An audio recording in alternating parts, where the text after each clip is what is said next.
वाल्मिक कराड हे नाव ऐकल्यावर काय येते डोळ्यासमोर? संतोष देशमुखांचे ते हाल करून मारलेले फोटो, खुनाचा एक असा कट ज्याने संपूर्ण महाराष्ट्र सुन्न झाला होता. प्रत्येकालाच इच्छा आहे की कधी त्या कराडला कठोर शिक्षा होते, पण आता सुप्रीम कोर्टाच्या त्या एका निर्णयाने वाल्मिक कराडला किमान 10 वर्षे खडी फोडायला जावं लागू शकतं. डिसेंबर 2024 मध्ये मस्साजोगचे सरपंच संतोष देशमुख यांची निर्घृणपणे हत्या करण्यात आली होती.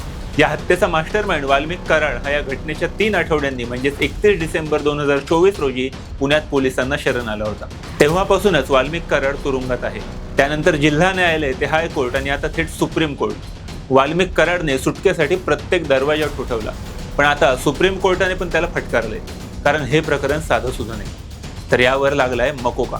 1800 पानांची चार्जशीट आणि शेकडो साक्षीदार आणि तो तांत्रिक पुरावा, हे सगळं कराड याच्या भोवती फास आवळत आहे. सुप्रीम कोर्टाने कराडची बाजू ऐकून घेतली नाही. यानंतर सरकारी वकिलांनी वाल्मिक कराडला जामीन देण्यास विरोध केला. कराडचा हा पहिला गुन्हा नाहीये. कराडवर 20 गुन्हे दाखल आहेत. हा 21वा गुन्हा आहे, त्यामुळे जामीन देता येणार नाही, असं सरकारी वकिलांनी कोर्टामध्ये सांगितले. दोन्ही बाजूंचा युक्तिवाद ऐकून घेतल्यावर सुप्रीम कोर्टाने कराडचा जामीन अर्ज फेटाळला. तसेच पुढील सुनावणी ट्रायल कोर्ट करेल असंही सुप्रीम कोर्टाने स्पष्ट केलंय. आता सर्वात मोठा प्रश्न, वाल्मिक कराड बाहेर येणार का? कायदे तज्ज्ञांच्या मते आता पुढची निदान 10 वर्ष तरी कराडचा मुक्काम जेलमध्येच असणार आहे. तुम्ही म्हणाल की 10 वर्ष कशी? तर संतोष देशमुख हत्या प्रकरण हे अत्यंत संवेदनशील आहे. अशा 2 संवेदनशील केसेस याआधी होऊन गेल्या, त्या म्हणजे जेसिका लाल आणि निर्भया. निर्भया केसचा निकाल लागायला 8 वर्षे लागली, तर जेसिका लाल केसला 11 वर्ष.